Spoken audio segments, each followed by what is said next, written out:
Story time about how I almost got kidnapped at a grocery store. So a little background information, I was 16 and it was during the summertime. And I was super excited because I had just got my license. But my parents had this idea that if they made me drive around and do all their errands, that I would be a better driver. So I was pretty much like their bitch. Anyway, so the one night my mom wanted to make this recipe that she saw on TikTok. And she didn't have the right seasonings for it. So who did she tell to go to the store? Yours truly, me.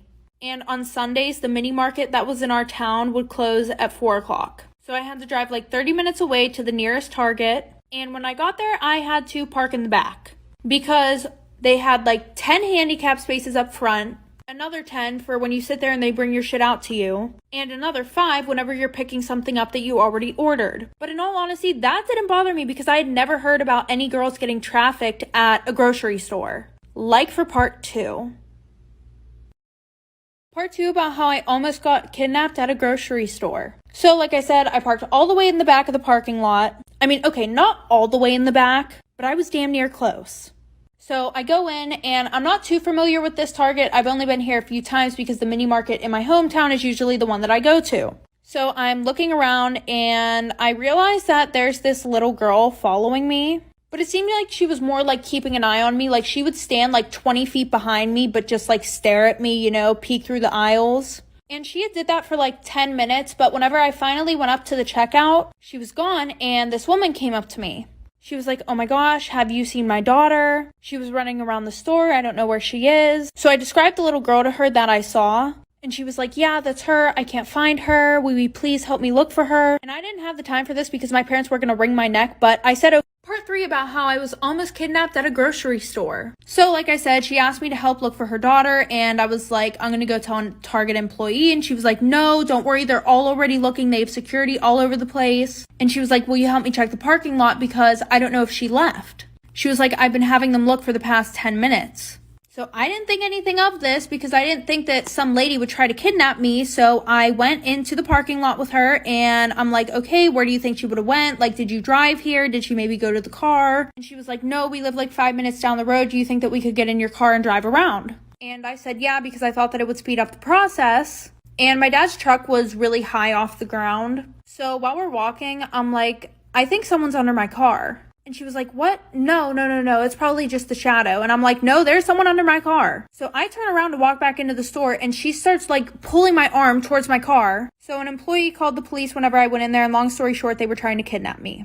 Story time about how my best friend and I were dating the same guy. So a little background information, I was 15 and it was my freshman year of high school. And I had been dating this guy for 3 months who we're gonna call Jacob. He was a part of the popular group and was known for cheating on all his past girlfriends. But why would I see that as a red flag? Because I'm fucking dumb. Anyways, of course he was cheating on me too, and people would tell me that. At first I wanted to leave him, but the problem was he came from a super rich family and he was really cute. So in reality, I really only wanted to stay with him so that way he would keep spoiling me with expensive gifts. He would literally buy me anything and everything I wanted. So my best friend, who we can call Taylor, she came over for a sleepover. The whole night we talked about Jacob cheating on me and she asked me why I had not broken up with him yet. So I told her why I wouldn't leave, and then she hyped me up. She was like, "Period, sis, do what you gotta do." Well, then I came up with this super good plan for my best friend and I both to get gifts from him and use him. So then I came out and I said, "You should be his side chick." Like for part 2.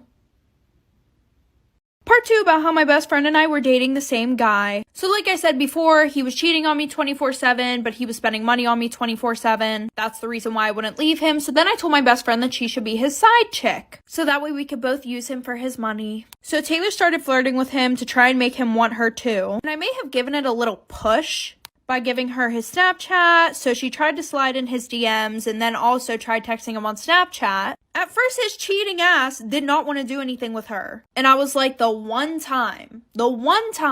Anyways, he was like, "I'm with your best friend right now. I don't think we should do this." But of course, like all boys who cheat, he ended up meeting up with her. And they started sneaking around. Meanwhile, I knew all the tea. Taylor was telling me everything. Taylor started getting things from him 24/7, and he looked so stupid. Well, then we decided to fuck with him one more time. Like for part 3.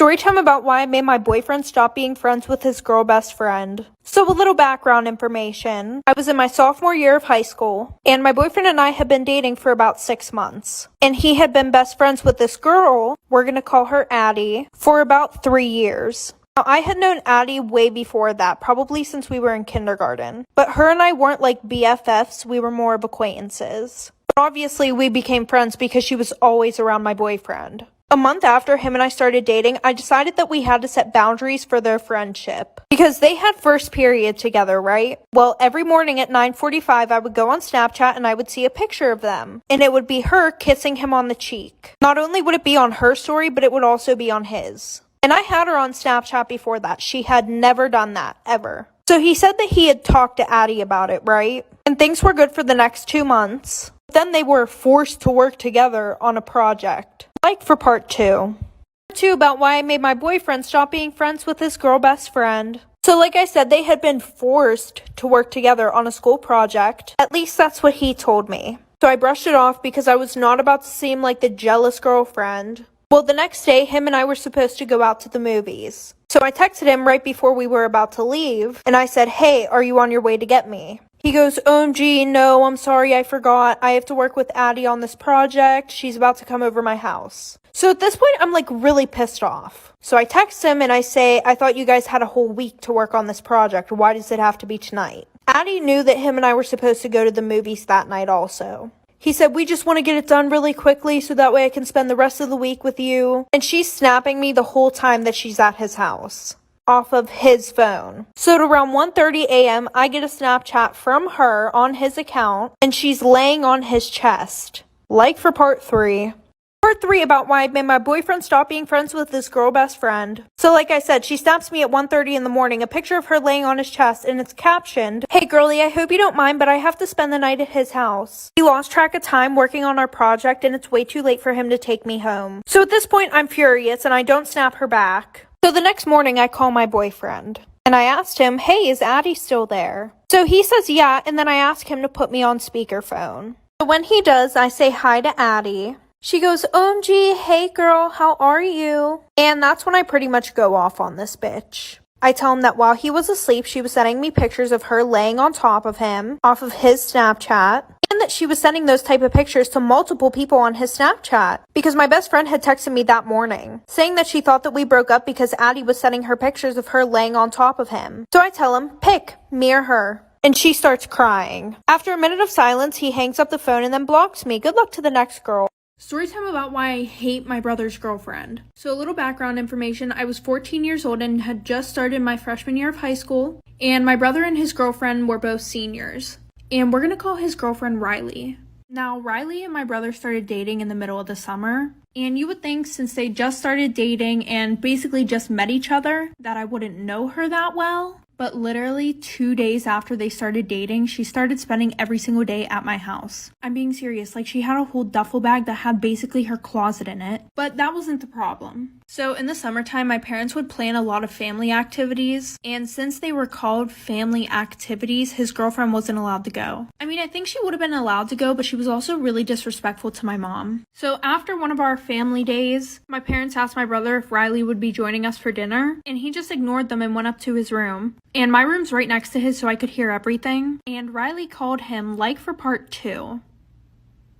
Part 2 about why I hate my brother's girlfriend. So like I said, my room was right next to my brother, so I could literally hear everything. And I guess Riley called him, and she was complaining about me. She was like, "She's the reason why your mom doesn't like me. I feel like she's jealous of me. She doesn't want us to be together." Which was really weird because I didn't give a fuck about what my brother did. So fast forward, school finally starts, and Riley lived about 20 minutes away from us. So my brother told her that he couldn't go and pick her up for school every day. But obviously I would ride to school with him because we lived together. Anyways, eventually she had a problem with that too. So my brother and I had to start leaving 30 minutes early to get to school so we could pick her up. So the first time that we pick her up, we pull up to her house. And obviously I'm in the front seat and she's just standing there. So my brother rolls down the window and he's like, "Get in the fucking car, we're gonna be late." And then she literally has the audacity to start arguing with my brother in front of me about why she should get the front seat instead of me. Like for part 3.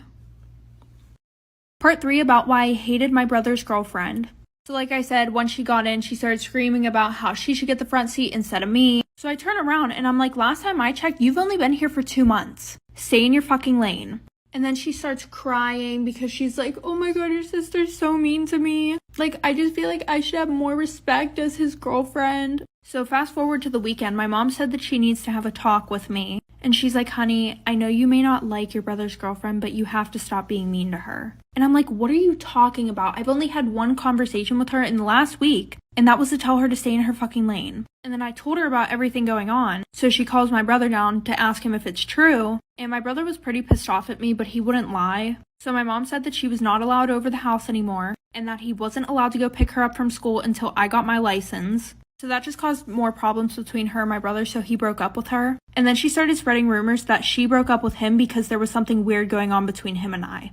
Story time about how my best friend and I were dating the same guy at the same time. So like I said, she was sneaking around with him, meanwhile she was telling me everything. He was buying her gifts, he was buying me gifts, so everything was perfect. But we had one little trick left up our sleeves. We decided that we would both make a wish list and put everything that we wanted on there. And at the end of the month, we would have a sleepover, bring everything that we got. Well, on the night of the sleepover, we brought everything, and let me tell you, this filled up my king-size bed. There was stuff all on the floor. So what did I do? I took a video of it, and I uploaded it to Instagram, tagging him and his friends, and wrote a long-ass caption, basically saying, if you cross me, this is what will happen. You'll get played. He was so embarrassed, his friends and everyone at school basically laughed at his dumb ass. Well, he ended up telling his mommy about it, and they came and talked to my parents, and they pretty much just told them to get the fuck over it, like your son did what he did willingly. She didn't do anything wrong. She meaning me. My dad was kind of mad at me, but my mom was super impressed about it, and we laugh about it all the time. Story time about how my neighbor killed my dog.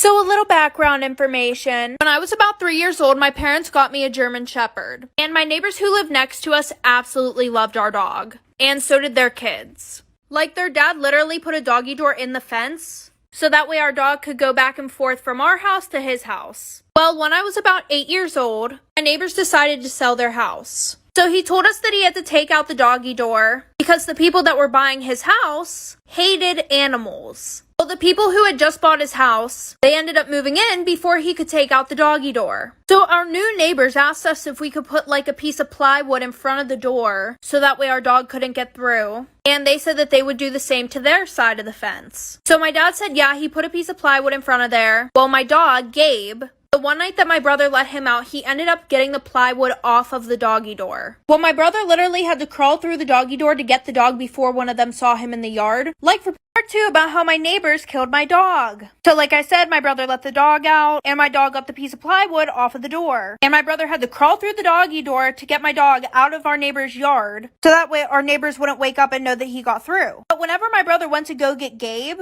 he realized that my neighbors didn't even have a piece of plywood on their side of the fence or anything. So my brother told my dad, and my dad went over there the next day to talk to them. And he pretty much said, I'm not going to have a piece of fucking plywood on my side of the fence if you're not going to be doing anything on yours to prevent my dog from going into your yard. And they were like, oh, well, your old neighbors never took out the doggy door. And my dad was like, that's not our fucking fault. Well, then our new neighbors said, if your dog all of a sudden becomes sick or just does not come back, don't be surprised. My dad decided to replace the door himself. Well, once Gabe realized that the doggy door was gone, when we would let him outside, he would literally just sit there and bark at the fence. Well, 2 weeks later, Gabe ended up passing away, and we found out it's because our neighbors were giving him rat poison.